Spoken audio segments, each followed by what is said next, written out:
Hi guys, it's Julia from Unthinkable. It is Saturday, August 22nd, 2020, and I hope that you are having a wild Saturday night. I know I am. Today has been super exciting for me. I got discharged from the hospital again, and I got to eat solid food for the first time in over 72 hours, and that was pretty cool. Albeit it was hospital food, but we took care of that at home and got some real grub. Some of you have told me you're having fun today, and it's just nice to have a community of people that I can talk to, and that not everything we talk about is 9/11, right? Because I don't know about you, but I can't.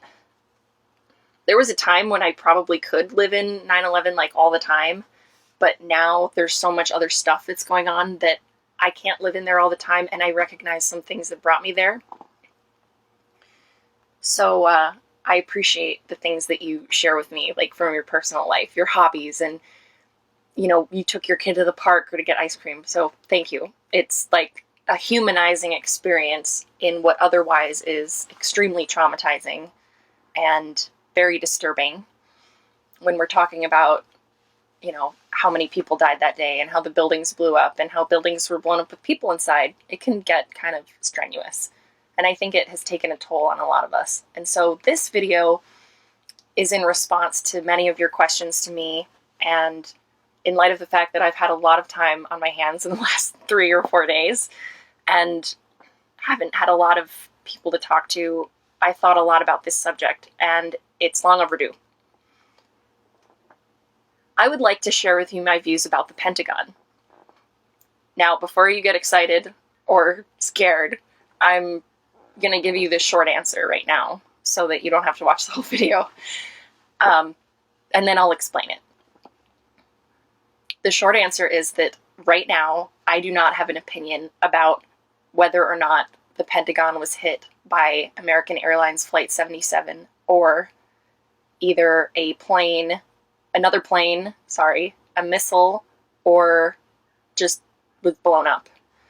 And I know that that might offend some of you because I'll explain, but I want you to know that I'm coming at this with the utmost concern for my own understanding of the truth and what kind of information I would disseminate about the truth. So I'm going to give you some reasons and some explanation as to where I'm coming from. Some of you may be interested. Most of you probably won't be, and that's totally cool. I'm just going to talk because so many of you have asked me. Some of you have called me. You've sent me so many emails. It's like incredible how passionate some of you are about the Pentagon. And for me, I find most of my passion in 9/11 events in New York City. That being said, I'll start with my first reason for why I'm holding off on having an opinion about the Pentagon officially as Unthinkable. The first reason is I know deeply that the Pentagon is important. Understanding the truth about the Pentagon is important to me because we already know that 9/11 was essentially an inside job to some degree with complicity from our government, and that we've been lied to. We know that at least in the fact that the government accidentally released documents saying that Saudi Arabia had something to do with the funding of the hijackers, and meanwhile, we're still... Anyway, I'm not going to go off on a tangent. We've been lied to. If you're not sure, ask around. And just with the same fervor that we go after 9/11 truth regarding the events in New York City, I understand that the truth about the Pentagon is really important. I am for the truth in whatever form. Sometimes that truth is very painful and disturbing and can cause a lot of other trauma. So I want to try and mitigate that by preventing my own misunderstanding, by allowing myself the time to prioritize that topic as I can with the other duties I have in life and in trying to maintain the Unthinkable page. The Unthinkable page's stance in general is that on September 11th, 2001 in New York City, World Trade Center Building 1, 2, and 7 were blown up through a process of controlled demolition with complicity of our government and key members and authorities of New York City. I think that's the thing that I always had a hard time saying. So everything is about that in one way, shape, or form, whether it's about the health effects or the scientific explanation of how the buildings came down, or just the fact that we're all freaking grieving the worst damn thing that ever happened. Sorry. It's the worst thing that ever happened on our soil. And need I remind you, people are still dying from the effects of September 11th, 2001, and we don't have a good explanation. So that's where I get my passion for New York from. The second reason why I wanted to explain this to you, it wasn't an earthquake, it was just me, is you tell me, you unthinkable supporters tell me how important the Pentagon is to you. And it's very clear to me from how you talk about it and the breadth of data that you send me and the depths at which you speak about the Pentagon. It impresses me greatly. I mean, you guys, some of you guys and women are extremely intelligent and coming at this in a tactful way, and I'm really impressed. And sometimes I'm not sure really what you guys are talking about because I just haven't gone down the rabbit hole deep enough. I just want to say that I have a lot of respect for people on both sides. And now this leads me to my third point, which is one of the top reasons that I had to come to this conclusion, because I can't take a stance on the Pentagon right now because I can't sort out what's true from what is factious, and sometimes behavior that I find inappropriate from folks on both sides of the aisle, because apparently that divide is so great, and I'm still trying to understand and comprehend the different dynamics of this argument that seems to be tearing apart the movement that I think is the most important thing on American soil, if not around the world, because let's remember, this didn't stop with September 11th. Not only are people still dying from the effects of the dust, but let's not forget the wars and the false pretenses that our soldiers went to war. Anyway, the ramifications of what we're doing are really important, and the world is watching. When I see threads on Facebook posts where people are engaging in ad hominem attacks on one another, that means like you're attacking someone's character instead of really deciphering their argument. I see that a lot. I see circuitous logic and arguments that have no end. And so for me, it's a distraction. And I can't participate in that. There's a Winston Churchill quote, wait, if you stop to throw stones at every dog that barks, you'll never get to your destination, or something like that. And I've fallen down that rabbit hole. There are nights when I haven't made content for Unthinkable because I was too busy engaging in nonsensical arguments about the Pentagon. And that made me rethink my priorities. Because I don't know about you, but I don't have all the time in the world. I have 24 hours in a day. And if I'm lucky, I'm sleeping for some of them. I don't have all the time in the world to... I wish I could respond to every comment and engage in every message, but I can't.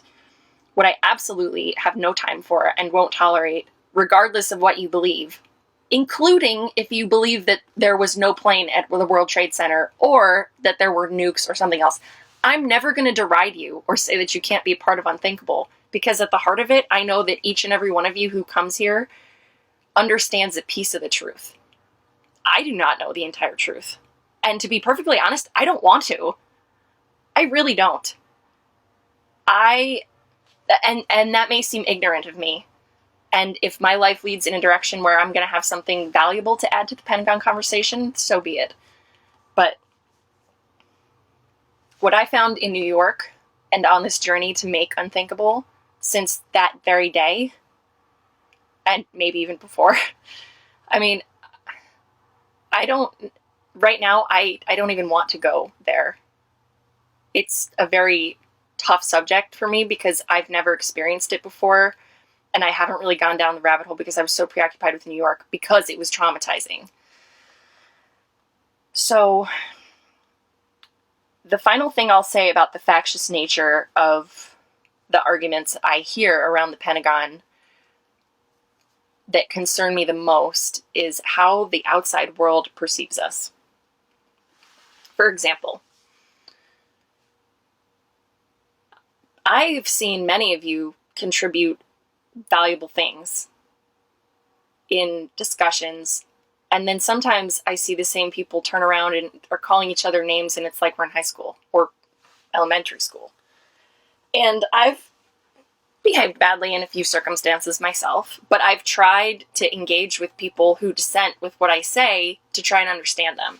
And I think that we can do that without killing each other. Because it sounds like some of you actually have been doing that. And I can't engage in that at all. I'm not sure if, you might not know me that well. Anyone who knows me knows I've got a plate that's pretty much full. And I don't know, I get sad when I see a lot of arguing because while everybody's busy arguing, there's like 50 other things that we could be doing. I don't know what all those things are. If you want to know, I suggest checking out the Truth Action Project because they've got about 1 million projects going and they know how to keep all the plates spinning. Kudos, guys, by the way. Definitely one of the big 6. The last thing I'm going to tell you about the Pentagon that might surprise you, and you might just listen for your own reaction maybe, because I bet most of you are going to disagree. Maybe. I know I did at first. I need to be careful with the Pentagon and how I handle it, not only personally, but as the Unthinkable page, because A, the world is watching, B, we're all people. We're not just, some of us are probably bots from whatever place, but guys, I think most of the people that you're accusing of being an insider or a agent or a shill or I don't know.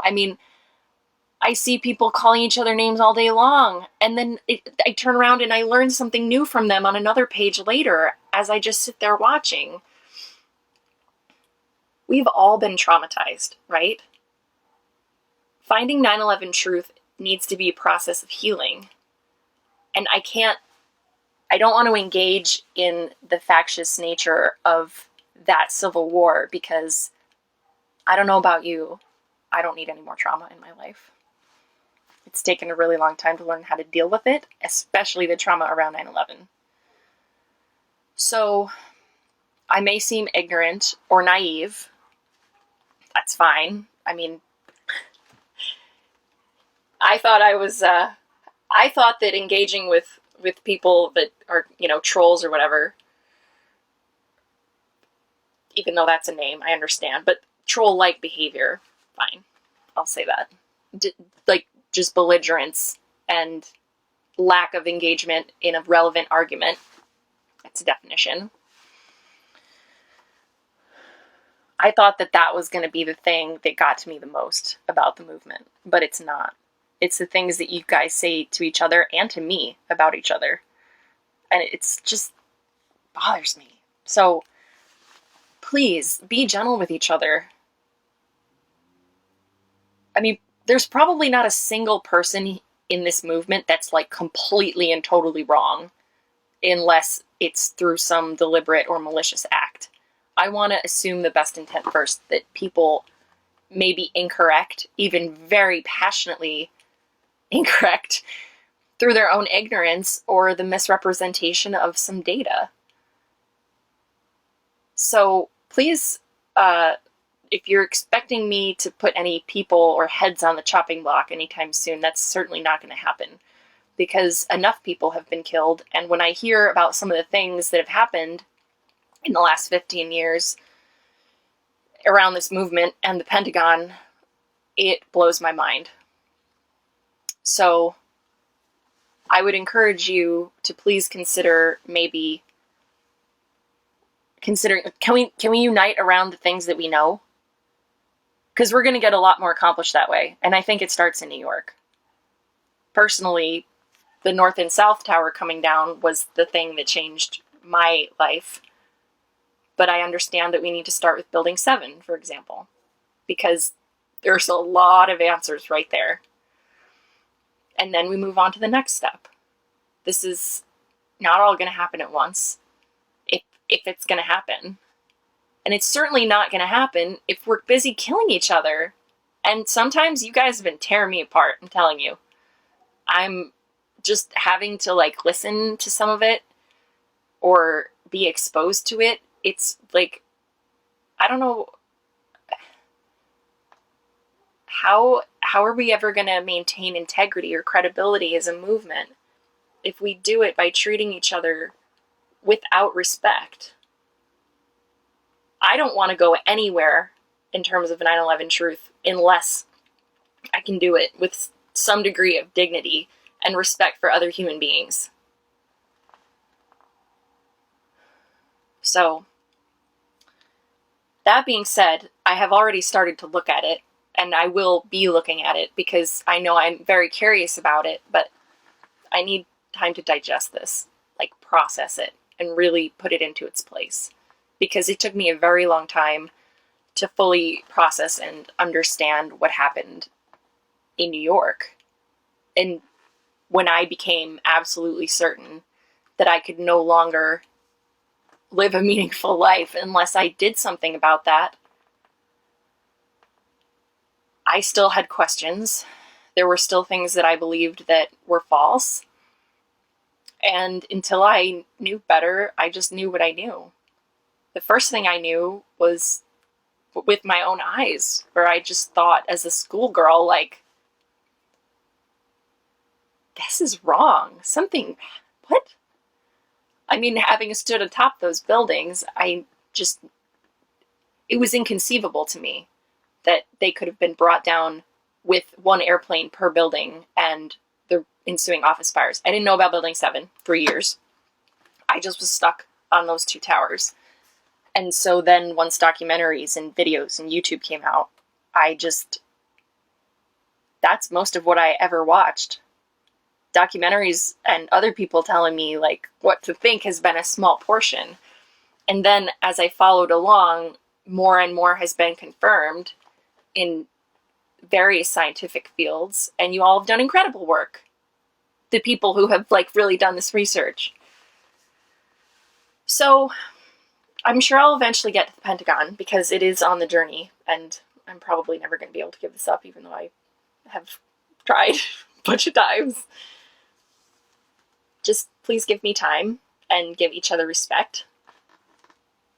I think you do most of the time, but if you think that if you have no idea what I'm talking about, then I don't think you've spent enough time in the various 9/11 groups, and a wide variety, I might add.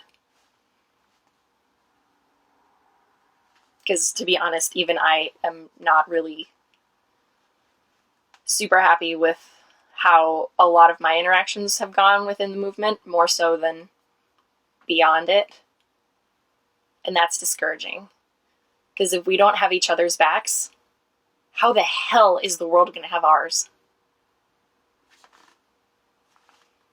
So I'm trying to unite people around what we know. Please don't deride each other.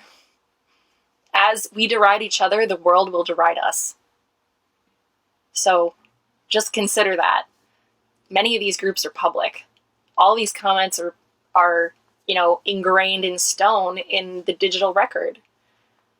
I was told never ever write something down unless you wanted to be like held on trial for that very thing.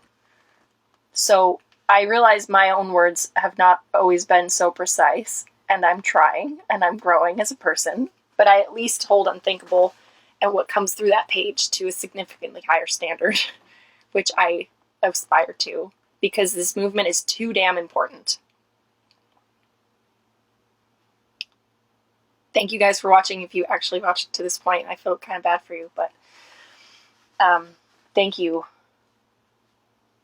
It's ironic and counterintuitive that such a disturbing day and such horrible things could help me meet some really good friends and really cool people. But at the same time, it seems very in line with what we would expect, because 9/11, the authorities who did this sowed the seeds that, we grew into. They told us to never forget. We didn't. They said, united we stand. And on that day and around this, I've met people from all around the world, people who are atheists, Jews, Christians, Muslims, Buddhists, other religions that I hope I don't offend anyone by forgetting to throw in. Oh my gosh. But literally, I mean, there are people from around the world, and we disagree on so many other things. And within America, my gosh, the things we disagree on are so much stuff. We're so factious, and we turn on each other in the heartbeat once we think that someone's not on our side. My view is that the idea that there are only two sides to a story is false in my mind. It's just an illusion. Frankly, I wouldn't be surprised if the whole thing about the Pentagon turns out to be some kind of bizarre synthesis that we couldn't have seen coming, and that some of you guys on both sides are going to be right. It wouldn't surprise me. Nothing in this movement has surprised me so far, except how easily distractible we can be. So I hope I don't sound preachy. Know that I probably do. But I've seen all of this in myself. I mean, it took me 2 months to realize what I was doing. And I went down that rabbit hole a million times, and I engaged for hours with people. So I hope this makes sense. And I hope that you understand that I have given this a lot of thought, and that this isn't just me saying, forget the Pentagon, it doesn't matter, because that could not be further from the truth. No way. Pentagon is very important. But some of you have contacted me in such great detail that I really wanted to give it the attention that it deserves. And I want you to know that I will, if and when I can. So if you have questions, just message me. I'm not banned from Facebook anymore, clearly. So I hope you guys have a great Saturday night, and I'm going to shut up now. So thank you for watching.